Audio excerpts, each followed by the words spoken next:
ポケット ENIX。 Alright, so today I'm going to be making this Snakuri model. This is a design provided by Bilsuart. There'll be a link with his channel in the description.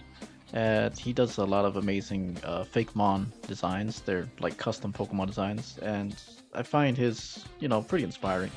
Every time I see his designs, I always like imagine what it would look like in a game. And I'm getting back into 3D modeling this year after a long hiatus. This is a talent I picked up back when I was in high school. But now I'm actually trying to get a little bit more serious on it. And so, what better way to start off with a nice little project right here. This Snakuri, it's a simple model. I mean, in terms of shapes, it's just a long, snake. I am only using the image that you see on the bottom left as reference. This is the only image that I could find of this design from Bilsu. Typically, you want reference images to set up like the front, the side view, maybe some more specifications on like, how big is this creature? What is the, where's more of the weight towards the head, or how long or how does this certain part move or however. But I didn't contact him. I'm just using it, just this single image as reference, just eyeballing it. So when it comes to 3D space, you kind of have to like get creative. As you can see, like I don't really know the length of this creature. Snakuri, I don't know how long it is. There is a description on, in meters, but based on this perspective, on this shot right here, on this drawing, it's hard to like determine the perspective at least. So really, I'm not too concerned with the length. I'm more concerned with just getting, an accurate depiction of the model. And again, it's very simple. This part right here with the tail, I'm experimenting like Anim8or, the program that I'm using to model, doesn't do particle effects, but there's plenty of ways to fake that with alpha and transparency, and that's kind of what I'm going for right here. It's just a glob of spheres that are used to define like the smoke at the end of its tail. But I have some morph targets, so I will be able to like move that. You'll see it in motion later, but trust me when I say it looks better in motion. Once I'm done with the model, right here you can see I'm just basically defining some material colors. I'm not coloring the model like this. There is going to be a texture applied to it.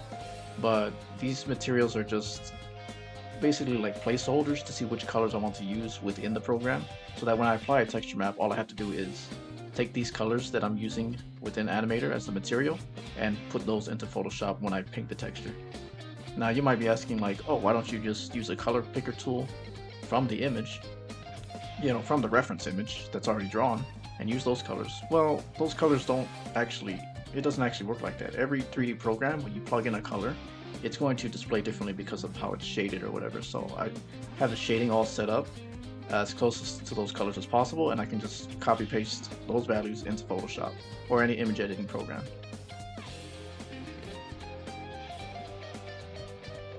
So here's where I begin the unwrapping process. I'm using Unwrapped Pro. I used to use the classic version of this software. Like I've used the free version of this, but in this instance right here for this model, this is the first time I'm using Unwrapped Pro to unwrap. So you'll see, like, while I do have knowledge on how to unwrap models because I'm used to doing it in 3ds Max or Blender or from soft image, this particular software I'm new at, but I found it very intuitive, and I think adding it to my workflow is going to help me in the long run. It does support LSCM unwrapping, which is the least squares conformal method. That's like it's kind of like a top tier unwrapping method, especially if you want to lay out UVs in a nice square pattern, as long as you keep your model with a lot of quads. All you have to do is like define your seams.